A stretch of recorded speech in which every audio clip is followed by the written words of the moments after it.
নমস্কার বন্ধুরা, জয়াস ওয়ার্ল্ডের নতুন পর্বে আপনাদের স্বাগত জানিয়ে শুরু করতে চলেছি আজকের পর্ব। বন্ধুরা, আজকের পর্বে জানব মা ষষ্ঠীর পরিচয়, ষষ্ঠী দেবী কেন পূজিতা হন এবং তার পৌরাণিক কিছু গল্প। ভিডিওটি অবশ্যই শেষ পর্যন্ত দেখতে থাকুন, রয়েছে অনেক তথ্য।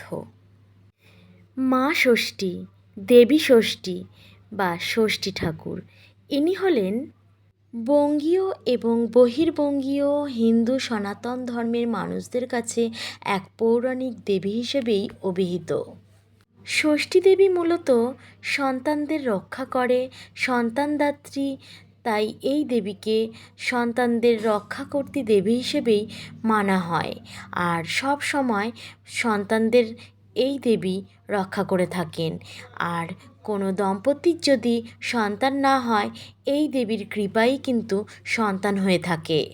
পুরাণ মতে যেহেতু ষষ্ঠী দেবী আদি প্রকৃতির ষষ্ঠাংশ অংশভূতা, এই কারণে মা ষষ্ঠীর নাম হয়েছে ষষ্ঠী।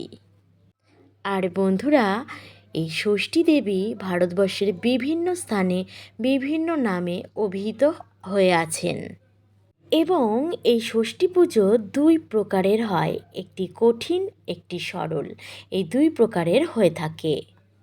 বিহার সীমান্ত উত্তরপ্রদেশের কিছু অংশ, সম্পূর্ণ বিহার আর মিথিলা অঞ্চলে ষষ্ঠী দেবী আর সূর্য দেবতার উদ্দেশ্যে চৈত্র এবং কার্তিক শুক্ল ষষ্ঠীতে ছট পুজো অনুষ্ঠিত হয়। সেখানে লোকভাষাতে দেবীকে ছোটি মাইয়া বলে সম্বোধন করা হয়। এই ব্রত বিহার এবং মিথিলা অঞ্চলের মানুষদের কাছে খুব কঠিনতম এক ব্রত। সনাতন হিন্দু শাস্ত্র অনুসারে সনাতন হিন্দু বর্ষপূর্তিতে প্রতি মাসের শুক্লা ষষ্ঠী তিথিতে বিভিন্ন নামে ষষ্ঠী দেবীর পুজো করা হয়। যেমন জ্যৈষ্ঠ মাসে অনুষ্ঠিত হয়, সামনেই আসছে সেই দিনটা, অরণ্য ষষ্ঠী বা জামাই ষষ্ঠী। শ্রাবণ মাসে লুণ্ঠন ষষ্ঠী বা লোটন ষষ্ঠী। ভাদ্র মাসে চাপড়া বা মন্থন ষষ্ঠী। আর আশ্বিন মাসে দুর্গা ষষ্ঠী বা বোধন ষষ্ঠী।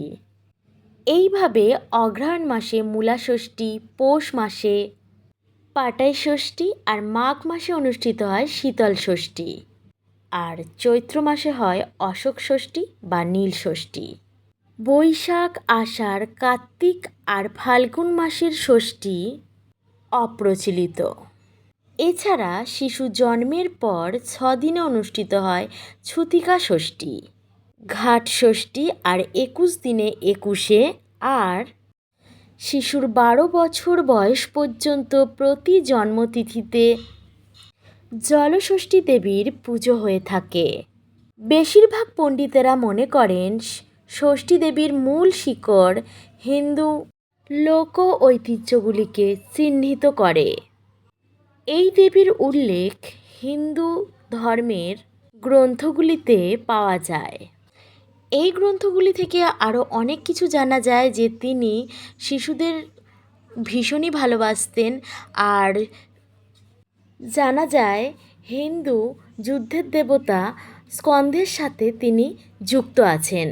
সময়ের সাথে সাথে এই দেবী সন্তানের ত্রাণকর্ত্রী, উপদেষ্টা হিসেবে পরিচিতি পায়। দেবী ষষ্ঠীর নিজস্ব কোনো অবয়ব নেই। মঙ্গল ঘটে ছবি এঁকে এই দেবীকে পুজো করা হয়। মঙ্গল ঘটে ছবি এঁকে এই দেবীকে তো পুজো করা হয়, তাছাড়া পিটুলি, শিল দিয়েও মূর্তি তৈরি করা হয়। ঘটে পোতা, বটগাছের ডাল ইত্যাদিতে পুজো করা হয়ে থাকে। এইগুলোকেই দেবী ষষ্ঠীর প্রতিমা হিসেবেই মনে করা হয়। দেবী ষষ্ঠীর বাহন হলো কালো বেড়াল।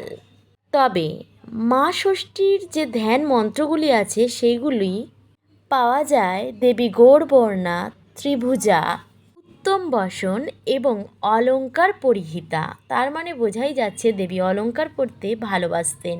সমস্ত দেবদেবীরাই অলঙ্কার পরতে ভালোবাসে, তাই দেবী ষষ্ঠীও অলঙ্কার পরতেও ভালোবাসতেন। চন্দ্রাননা, কৃষ্ণ মার্চার বাহনা, বিনন্নত পয়ধারা, কোলে একাধিক শিশুপুত্র। অনেকের মতে দেবীর বিড়াল বাহনের মূলে রয়েছে দেবী জগদ্ধাত্রীর সাথে প্রতিদ্বন্দ্বিতা, কেননা বিড়াল বাঘ না হলেও বাঘেরই মাসি। ষষ্ঠী দেবীর পুজো সাধারণত বট গাছের নিচে হয়ে থাকে, বাড়ির আঙিনাতেও হয়ে থাকে, আর নদী বা পুকুরের ধারেও হয়ে থাকে। অনেক স্থানে বট অশ্বত্থর যে মূল আছে সেখানে ষষ্ঠীতলা স্থাপন করে সেখানেই ষষ্ঠী পুজো করা হয়। আর সেই নির্দিষ্ট স্থানে প্রত্যেক মাসের নির্দিষ্ট তিথিতে সেখানে ষষ্ঠী দেবীকে পুজো করা হয়। মূলত গৃহস্থ নারীরা তেল, হলুদ, দই, ঘট, বটের ডাল ইত্যাদি উপকরণের মাধ্যমে এই পুজো করেন। পুজো শেষ হয়ে গেলে ব্রত কথা শুনে স্নান করে বাড়ি ফিরে ফলাহার করেন সমস্ত নারীরা। বটতলাই হল ষষ্ঠী দেবীর আসন। এই কারণে মা ষষ্ঠীকে বট বিট বিলাসিনীও বলা হয়। দেবী ষষ্ঠীর মাহাত্ম্য প্রচারের জন্য সৃষ্টি হয়েছে ষষ্ঠী মঙ্গলপালা। গীতি, নাট্য এবং অভিনয়ের মাধ্যমে অনেক সন্তানহীন দম্পতির গৃহে সন্তানের কামনায় বা সন্তান লাভের পর মানসিক পূরণের পরে এই দেবীকে বাড়িতে এনে পুজো করা হয়। পশ্চিমবঙ্গের উড়িষ্যার সন্নিকটে মেদিনীপুর জেলায় বিভিন্ন জায়গার এই পালার প্রচলন আছে।